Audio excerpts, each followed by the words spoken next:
Good afternoon. As the windstorm starts to die down, we're getting a better idea of its impact this afternoon.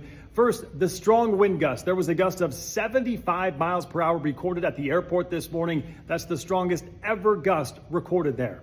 All right, that led to a lot of scenes like this, trees and limbs down across the region, leading to many power outages. In fact, at its peak, about 140,000 people were without power. That's according to our 4 largest utility providers in the area. And that led to a lot of school districts to either delay school or cancel it. Here's a look at that list right now. SPS here in Spokane delayed school by 2 hours.